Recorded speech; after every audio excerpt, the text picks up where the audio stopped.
All right, well, hey, I am so glad that you guys are here today on our 8th birthday, which is crazy and weird and hard to believe. It's planting a church is the analogy we heard a lot in the early process was it's a lot like having a kid. And I've come to really agree with that because on the one hand, I kind of can't remember my life before it. On the other hand, it seems like it was just yesterday that the thing came to life. And it is the source of all kinds of frustration and excitement and just all the things that you can imagine. And so I'm thrilled that you're here today to celebrate with us. And also today is one of the biggest days that we've ever had, not just because it's our birthday, but because of something I'm going to talk about here in a little bit. But before I get to that, I got to set it up. So in the spring of 2015, God started me and my family, my wife Vanessa and our kids on one of the most exciting and frustrating, fulfilling and difficult journeys of our lives. I was coming out of a season of a lot of pain and a lot of hurt. And as God started to heal my heart from that, he used the wisdom of a trusted pastor friend of mine to change our direction forever.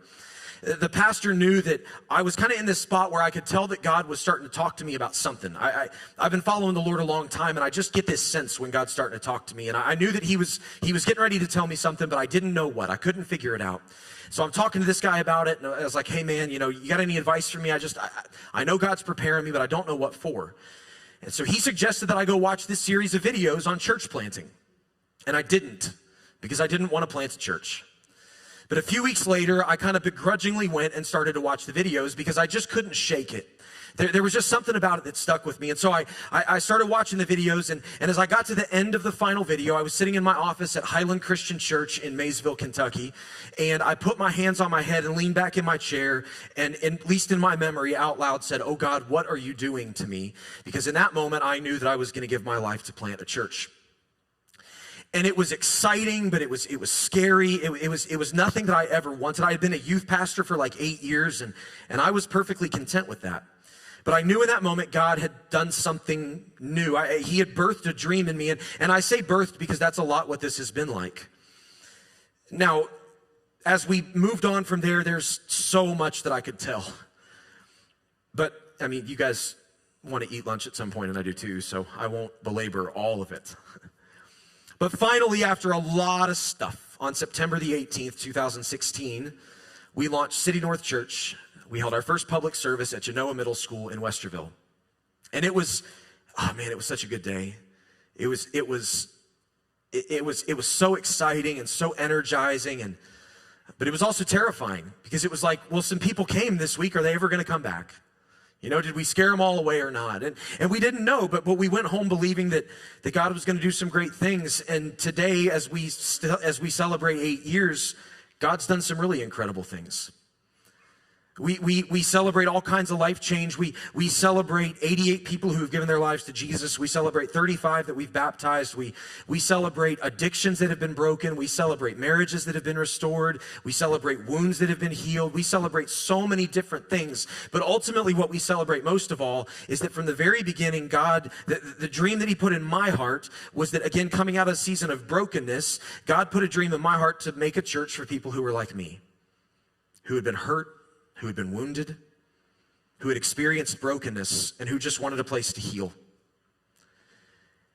And so as I reflect on the journey, I reflect on those people that I know, many of you whose stories I know, who at one point or another have been very wounded and very broken, sometimes at the hands of the church, sometimes at the hands of Christians, and who were just hung onto your faith by a thread and weren't sure what it was going to look like, but you found a home, and you found people who loved you.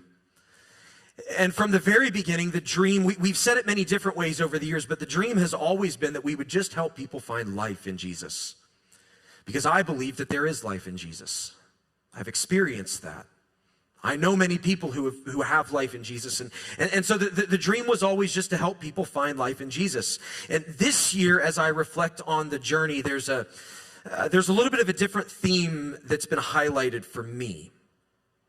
But to understand that, I've got to tell you just a tiny bit about me. And that's that I'm very stubborn. And I don't listen very well. Now, I know that's shocking to most of you. I'm stubborn and I don't listen very well. See, some of you are very, very smart people. You're people who are able to like watch what happens in other people's lives. You're able to learn from those things.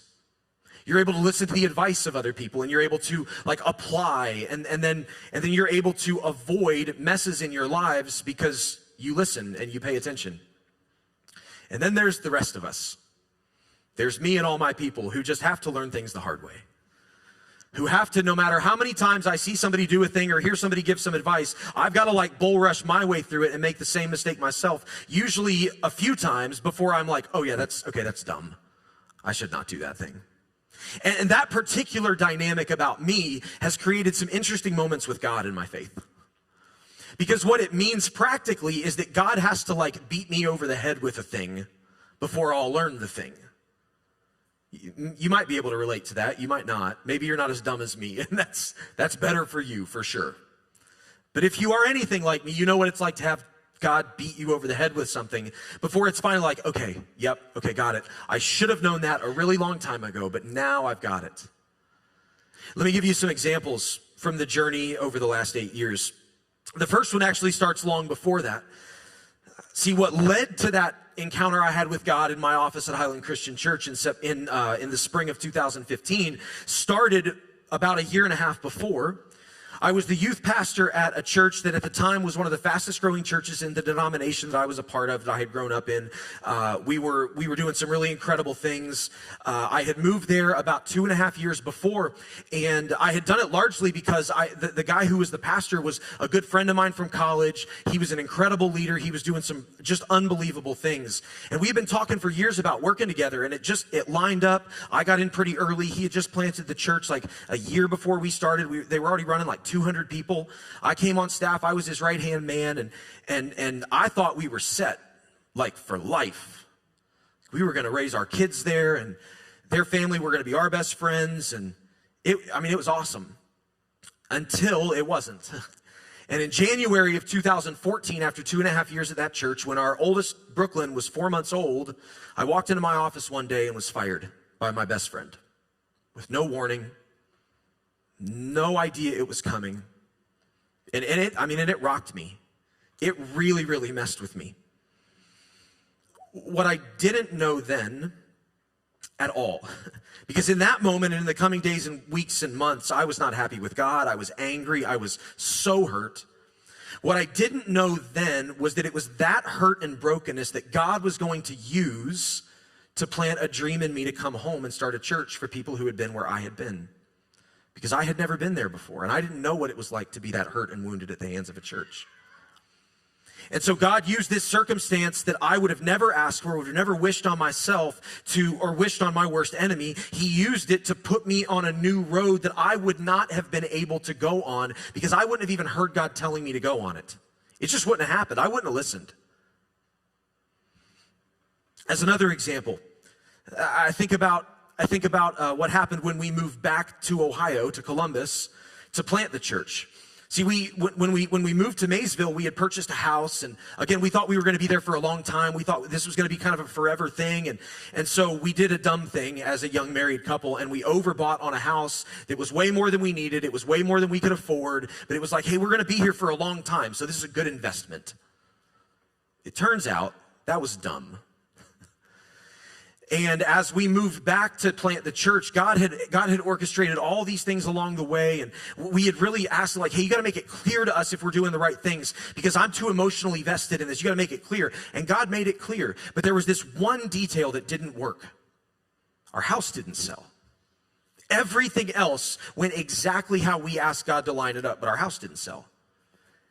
And so we had to make a decision, and we made a decision to say, all right, we believe that this is what God is asking us to do. We are going to, in faith, step out, and we're going to take myself, Vanessa, Brooklyn, who was 3 at the time, 2.5 at the time, and Mason, who was 10 months old at the time, and we're going to move back in with my mom and dad. Because we believe that God asked us to do this. And God is going to take care of it. And he did.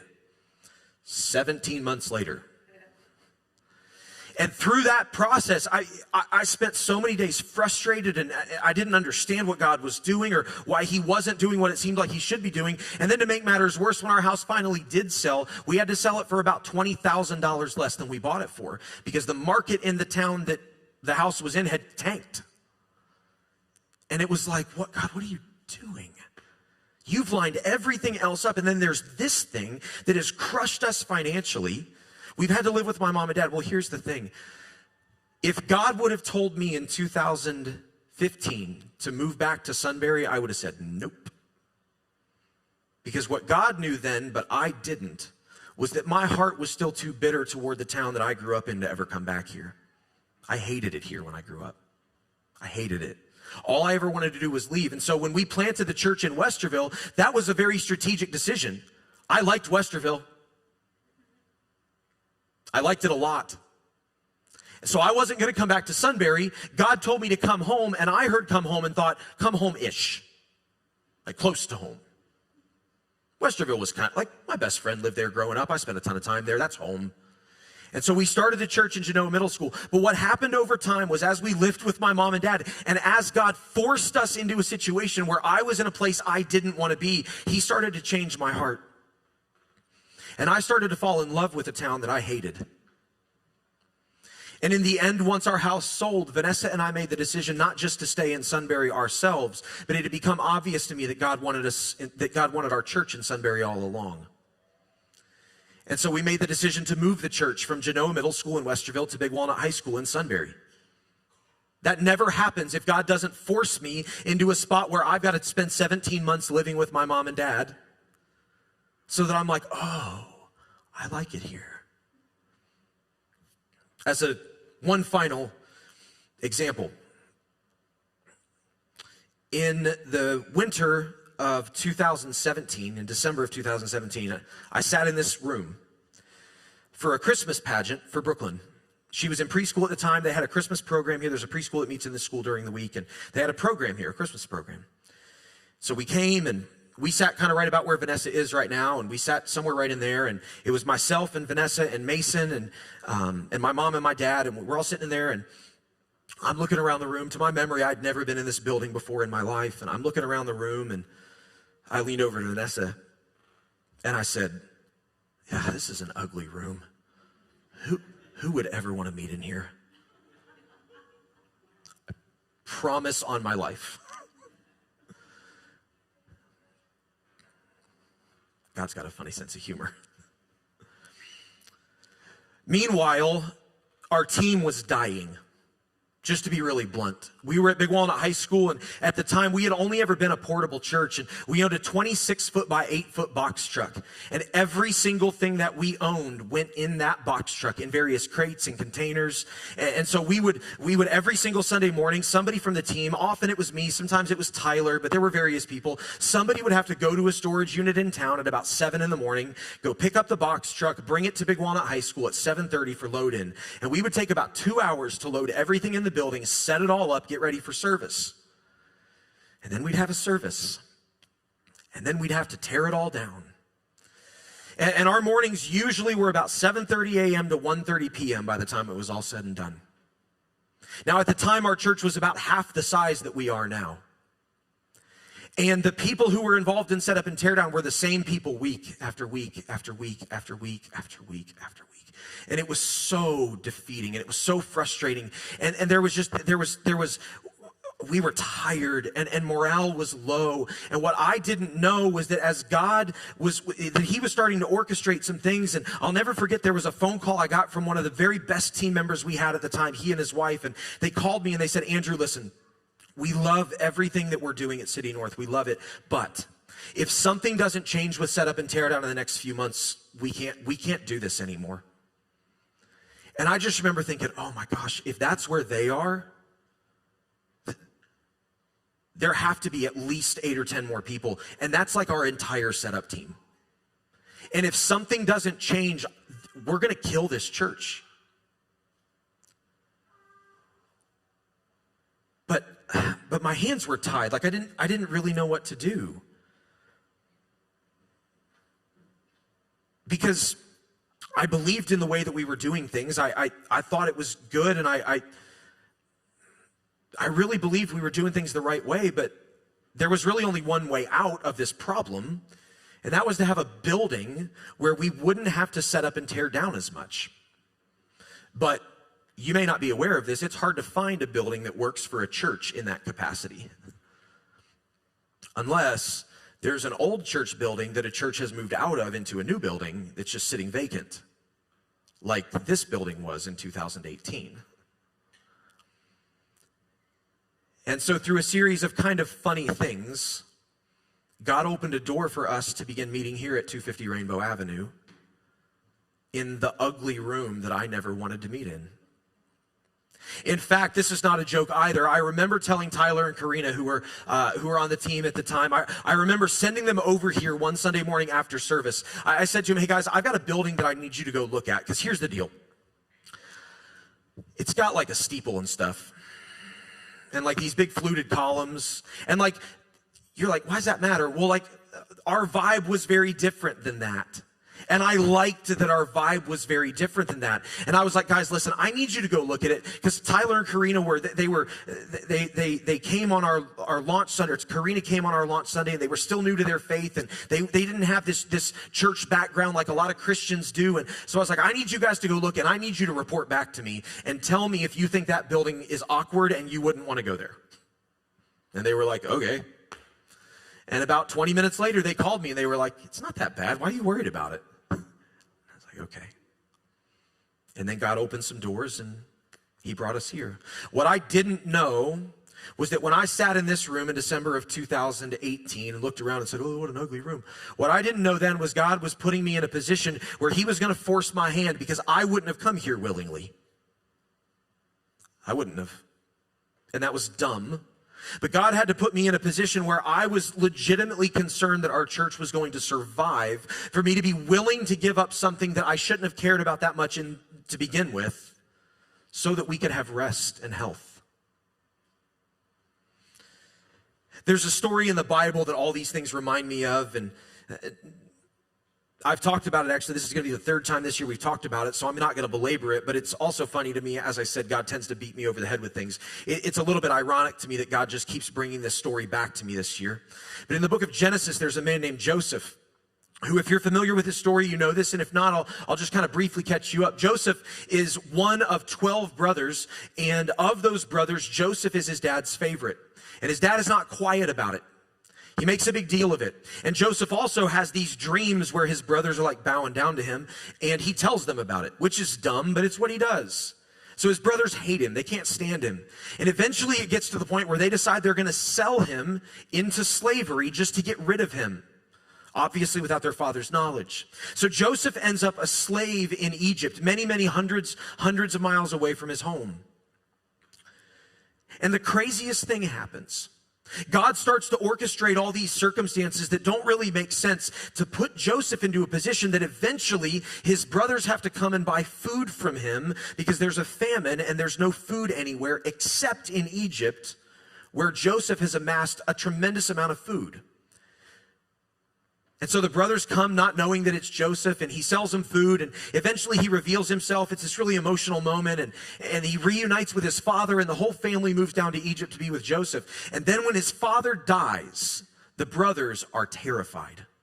And they're terrified because they're like, well, Joseph has been pretty good to us for now, but maybe that's just because dad was alive, and Joseph didn't want to hurt his feelings by doing something bad to us. And so now that dad's gone, like, we think he's going to kill us. And then Genesis chapter 50, verses 19 through 20, which to me are some of the most significant, incredible verses in the whole Bible. Joseph, in this position, hears that his brothers are afraid, and he goes to them, and he says, don't be afraid. Don't be afraid. I'm not in the place of God. I'm not God. You intended to harm me, but God intended it for good, to accomplish what is now being done, the saving of many lives. What's so incredible to me about this is that I'm confident Joseph did not have this perspective when his brothers sold him into slavery. I'm confident that Joseph didn't have this perspective when Potiphar, who he was sold to, when Potiphar threw him in jail for something he didn't do. And I'm confident Joseph didn't have this perspective when the cupbearer and the baker who were in jail with him forgot about him and left him in prison when he should have been let out. But somewhere along the way, I don't know when, but somewhere along the way, Joseph began to understand this really important thing. Joseph began to understand that it kind of doesn't matter the circumstances that happen to us in our life. It kind of doesn't matter why they've happened. What matters is that within those circumstances, God is working to redeem them and bring good from them. Always. Always. And so it doesn't really matter on a certain level, like if we have to move in with mom and dad, or if we have to, if we're forced to move into this ugly room, or if I'm fired from a job, like those things, they impact us. But at the end of the day, what Joseph understood and what I've come to learn and understand is that whatever those circumstances look like, God is doing something that I don't see yet. And if I'll follow him through the circumstances, we usually end up in a pretty interesting spot. So maybe I could say it this way. I think when my best friend fired me, God was putting me in a position for my heart to be healed in a way that I didn't know I needed. So that ultimately, he could ask me to do something that I never would have done. I think that when our house didn't sell and we moved in with my mom and my dad, God was putting me in a position to heal the hurt in my heart from the town I never wanted to come back to, so he could tell me this is where he wanted me all along. And when our team was on the verge of dying, I think God was putting me in a position to care more about people than a building. And he was forcing me into those circumstances because I wasn't going to walk into them willingly. And so what I've learned and what I've reflected on a lot over this year is that sometimes God uses people to push us into a position for preparation. That's a lot of some alliteration there. Sometimes God uses people to push us into a position for preparation.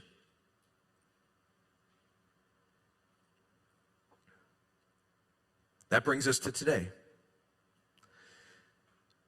See, in 2023, there was an interesting thing that happened. We were approached by our landlords here, and they told us that in 2024, we weren't going to be able to continue meeting here, that they wanted to go a different direction with the building. And we were like, oh man, that's not good. Like, we've been down this road of looking for church buildings, and there's not a lot of them. But we started to try to figure out what we could do, and the long and short of it is that we spent all of 2023 pursuing some different things, and in the end, they all just fell apart. And it was really frustrating to me. And again, you would think that I would have learned, but I'm stubborn and I don't listen very well. And so I was so angry with God. There's this one particular thing that happened. There was this deal we thought we had for a church building, and it fell through. Like in November, when we had 1 month left. And God had led us all the way down this road, and I was so mad at him. And I was like, God, what are you doing? Why would you do this again? Like, you can't have brought us all this way for it all to fall apart now. About a week and a half later, I got a call from our landlords. They said, hey, can you meet? Now, if you're not familiar with pastoral work, pastors don't meet in December unless they have to. It just doesn't happen. There's too many other things. So they called me into the office, and we sat down, and they were like, hey, the plans that we had have fallen through. Are you guys interested in re-upping the lease? Yeah, we sure are. Yes, absolutely. What can we do right now? You got the contract? Let's do it, As I have thought about that whole circumstance, God, why would you leave? Why? I think what God did in 2023 was push myself and our board and our directional team into a position where we had to go, hey, we're not ready. We're not ready. I don't know what's coming down the road, but whatever it is, we aren't ready for it. And we need to be ready. And so that's what today is kind of all about. See, over the last 19 months, God has been pushing us. He's been pushing me. making me confront realities that I don't really want to confront. He's been pushing our board, he's been pushing our directional team into a position where we don't know yet where or when, but it's obvious that God wants us to be preparing for something that we can't see yet. And so today, I think God has been doing to us what he did to a man named Abram in the Bible in Genesis. In Genesis chapter 12, this is kind of a pivotal moment really early on in the story of the Bible, but God says to this man Abram, he says, "Go from your country, your people, and your father's household to the land I will show you." Again, this is a story we've talked about a lot over the years. Go. I want you to leave everything that you have, everything that you are, all your family. I want you to leave all this. I'm taking you somewhere, but I'm not going to tell you where till we get there. Now, I don't like that. I'm pretty much a fly by the seat of my pants kind of guy, so I don't need a plan all the time, but I don't like that. Okay, God, so you're gonna ask me to take this huge step of faith, and then you're not gonna tell me where that step ends until we get there? I don't like that. But this is so often the way God works, and as I think about the journey of City North, it's so often the way that he did things. It's like God wants to know, do you trust me with the details, or do you trust only yourself with the details? See, we like answers and clarity, but what God often is waiting for is faithful action, demonstrating that we trust him. And so we don't know where, we don't know when, but God has shown us that it's time to prepare to go. Now, we've been teasing this big announcement, and some of you are like, right, we know everything you've said so far. What's different? Well, what's different is that we thought that we needed to find the future. What we've realized is that what we need to do is prepare for the future. And so over the last 6 months, we decided, hey, we're not going to make the same mistake twice. We're not going to be caught in a position where we're not ready to move when God opens a door. And so the board of trustees, the directional team, myself, our staff, we've been working diligently behind the scenes to do something that we've never done before, ever. And frankly, that I've always been kind of like, about. And that's that we're getting ready today. We are launching a campaign to raise money to secure a future long-term home for City North. We don't know where, we don't know when, but we know a time is coming soon when we are going. And when that time comes, we will not be caught not being ready for a second time. Ultimately, what we're doing is we're starting a campaign to secure a long-term future home, but beyond that, it's not really about a future home at all. What it's really about are the stories of life change that many of you have experienced here. That many of you you've come out of addictions, and you've come out of, your marriages have been healed, and your families have found healing, and it's about that. See, we can do what we do, anywhere. But ideally, we would have this security of being somewhere where we can plant deep roots. And so today, we are launching the Go campaign. That's why this message series is called Go. That's why you see Go stuff all over the place. It's all based on God calling Abram, saying, hey, I need you to go. I'm not going to tell you where yet. I'm going to show you when we get there, but I need you to go. And so the Go campaign is simple. But before I say the number, I got to be really honest with you. I don't like this. Because I feel like I'm a person with really deep faith in some specific ways. But you know what I don't have a ton of faith in sometimes? Saying details out loud that I can't control. If I say, hey, God wants us to secure a future home for City North, cool. That's great. That's vague enough. But the directional team, the board, we believe that God led us to a number. And over the next 3 years, the goal of the Go campaign over the next 3 years is to raise $250,000. So see, now we got to do it. Because if not, I'm going to have to be like,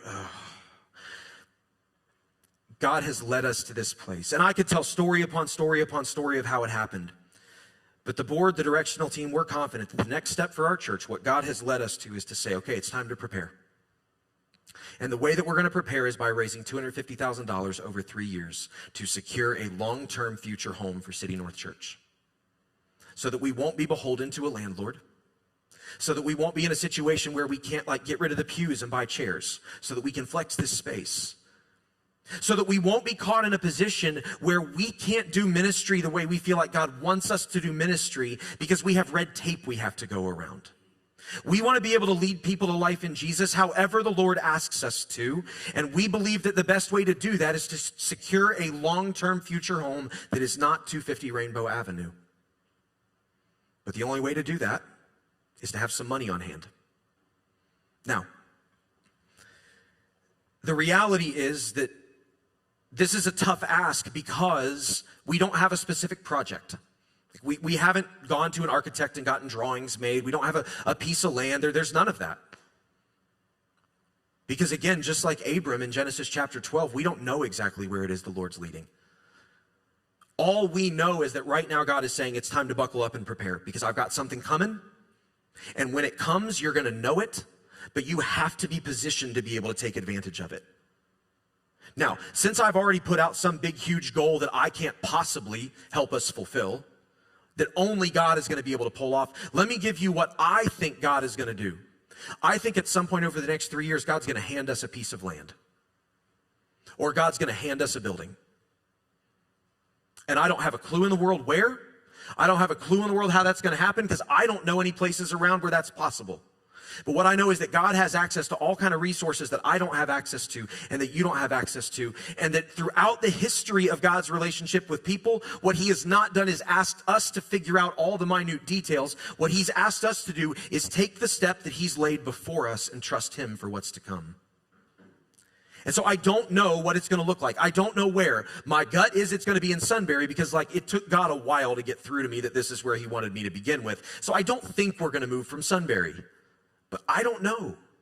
What I do know is that God is going to do something as we begin to take this step. God is going to do something as he has always done that I can't explain, that I can't logic around, that I can't say, well, look what I did, because it's never been about me.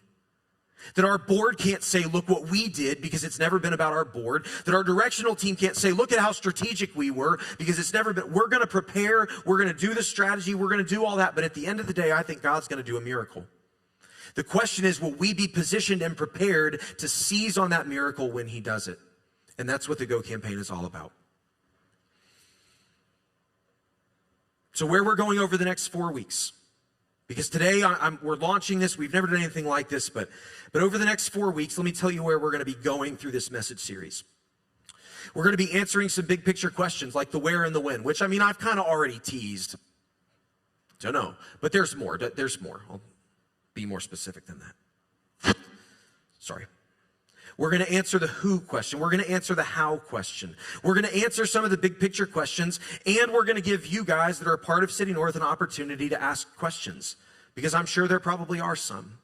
If you're in a small group, I'm going to be getting in with every small group over the next couple weeks. I'll be making some time to be in your small group to answer questions in a smaller context. If you're not a part of a small group, on September 29th, 2 weeks from today after service, we're going to have a brief town hall where anybody that has questions is welcome to stick around and ask. Listen, I'm an open book. Those that have been around, we kind of hang what we do here on the fact that it's authentic and it's real. So I'll be honest with you. Whatever questions you have, ask them. We want to give you an opportunity for that.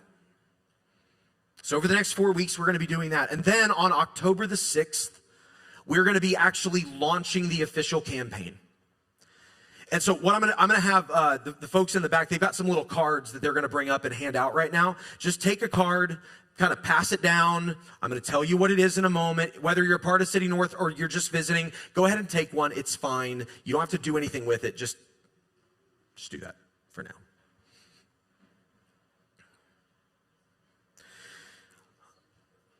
On October the 6th, we are going to finish up this message series with what we're calling Commitment Sunday. And on Commitment Sunday, we're going to do two very, very important things, okay? Two very important things on Commitment Sunday. The first is, as you might imagine, we're going to take up commitments. This is a 3-year campaign, which is long. But over those 3 years, we believe that God is asking us to raise $250,000. And so on Commitment Sunday, we would like for each of you that when God moves your heart, to let us know what God is saying to you. Here's what I'm going to be very clear about. I'm never going to ask you to give money. Those of you that have been around City North, you've heard me give this spiel many, many times. Every time I've taught on finances, I've given it. And I will until the end of time. I don't want you to give to City North or to me. I want you to give in obedience to the Lord if He moves your heart. And if He doesn't move your heart, then I don't want you to give. Period. And so over the next 4 weeks, I need you to pray. Like, I'm humbly asking you to pray. To pray that, number one, God would make clear to you and your family what kind of commitment He wants you to make for the next 3 years. And I realize that's a long time, and that's scary. Ultimately, what I'm not interested in here is trying to just say, wait, we got $250,000 in pledges. What I'm interested in is all of us going on a spiritual journey toward trusting the Lord more. And so whatever He lays on your heart, that's what I want you to do. And if that changes at some point, if God changes what He says, then you change it. That's fine. Because this is about following God. So that's the first thing that we're going to do on October the 6th. The second thing we're going to do on October the 6th is we're going to take up what some churches might call a first fruits offering. That wording just kind of is weird to me because we don't ever talk like that. So we're just going to call it a first offering. We're going to take up a first offering. So that Sunday on October the 6th, my family is already praying about this. We're going to bring whatever God lays on our heart to kick this thing off. We want to kick it off with momentum and with energy, and we want to feel like, man, we've made some headway already. I've got a really cool story to tell about that. I don't remember if it's next week or in 2 weeks, but I've got a really cool story to tell about that. So those are the two things we're going to do on October the 6th. We're going to take up commitments, and we're going to give our first offering. And all that I'm asking of you, are two simple things. Number one is to pray. This whole thing is a spiritual journey. It's not a fundraising scheme. Period. It's a spiritual journey. It's not a fundraising scheme. I need you to pray. For now and for the next 3 weeks, I need you to pray.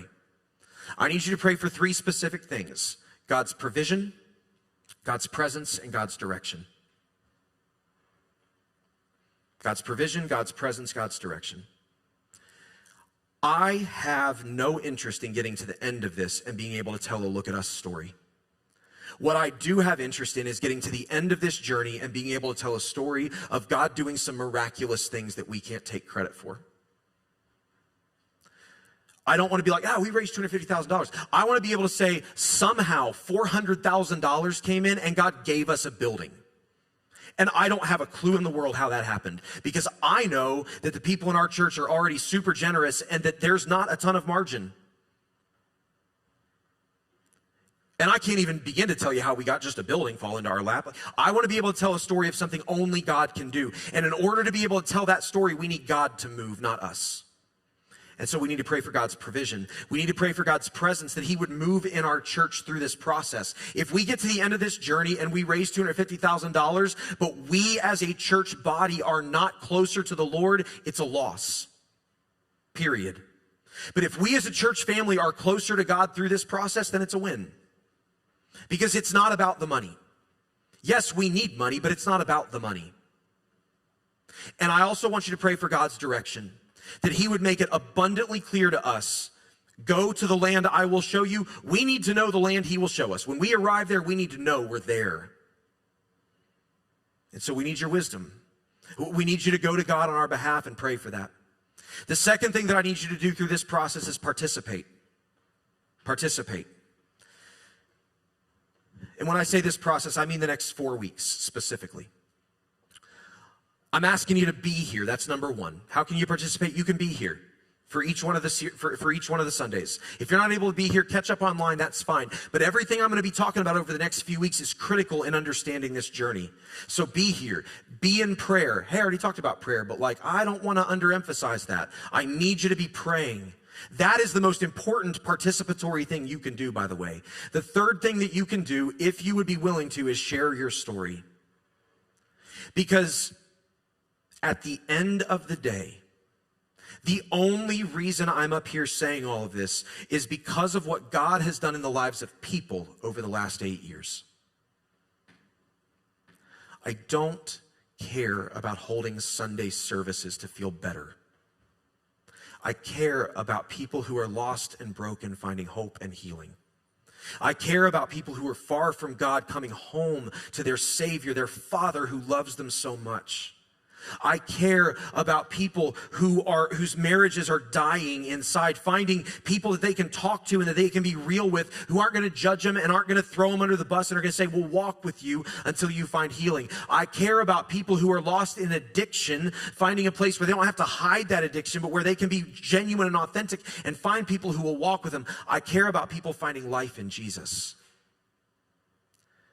And many of you have stories of ways that God has changed your lives because of City North. And so if you have a story to share, listen, I'm going to stand on the stage and tell plenty of stories the next few weeks. People expect it. I'm the pastor. I get paid to. I have to. What I would love to be able to do is share some stories of some of you whose lives have been changed by what God has done here, not by me, but by what God has done through this church. And so if you have a story you'd like to share, you can go to go.citynorth.church, go.citynorth.church. That's on those commitment cards. And that's also going to be, there's some cards out in the lobby that you can grab if you want as well. But there's a spot on there where you can click to go to a form and share your story of what God has done in your life. Now, we got to wrap this. I wasn't planning on talking this long. I apologize. We got to wrap this. Here's the ground rules for the Go campaign. I don't want you to give anything right now. I want you to pray. And I want you to listen to the Lord. And on October the 6th, I want you to be obedient to whatever God asks of you. And if what God asks of you is to do nothing, then I want you to be obedient to that. And if what God asks of you is to give a number that makes no sense to you, then I want you to do that. I just want you to be obedient. I want you to take those commitment cards and I want you to take them home and just pray over them. That's why we handed them out today. I don't want them back until October the 6th. If you bring it to me before October the 6th, I'm going to just hand it back to you. I'm not going to take it. I just want you to pray. I want you to seek the face of God and ask him what he wants you to do. Stick it in your car, stick it on your nightstand, whatever. Pray over it. Be here, be in prayer.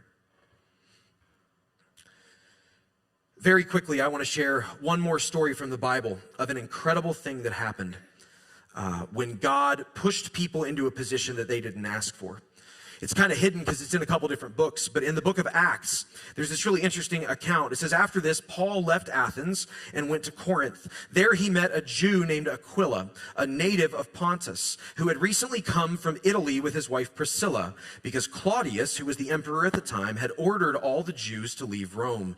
So Paul went to see them, and because he was a tent maker as they were, he stayed and worked with them. So we got these couple characters. We got Paul, we got Priscilla, we got Aquila. Priscilla and Aquila are forced out of their home because the emperor of Rome has said, no more Jews in Rome, get out of here. So they leave. They abandon their home, and they end up meeting this guy, Paul. Then in Romans, Paul writes about Priscilla and Aquila. And as he writes to the church in Rome, he says, greet Priscilla and Aquila, my co-workers in Christ. They risked their lives for me. Not only I, but all the churches of the Gentiles are grateful to them. Greet also the church that meets in their house. Now, here's what I want you to see. There's these two individuals, Priscilla and Aquila, who are forced from their home, end up going somewhere where they happen to meet up with Paul. If they're not in the position they're in at that moment, they don't meet Paul. And what happens is Priscilla and Aquila become some of the leading Christians of the early church. They establish a church in their home. And what Paul says here is that all the Gentiles, which was the entire region of Asia Minor at the time, owed Priscilla and Aquila a debt for what all they had done. I imagine that Priscilla and Aquila, upon being forced from their home, weren't like, yes, God's up to something. But as it turns out, God, through a Roman emperor, forced them into a position they wouldn't have expected to be in. And what God did through that circumstance was change the trajectory of the early church. I don't know what it's going to look like. I don't know what exactly this is all going to be, but what I know is that over the next 3 years, we are going to do everything we can to prepare for a future that God is going to bring us. And I believe it's going to be a future far bigger than anything that we could hope or ask for, because that's the way that God tends to do it. Because when that happens, God gets the credit and not us. And so I'm asking you to go with me. Where? I don't know. When? I don't know. But I'm asking you to go and to help us, to help me, to help our board, our directional team, to help our church family continue to help people find life in Jesus. Let me pray for us.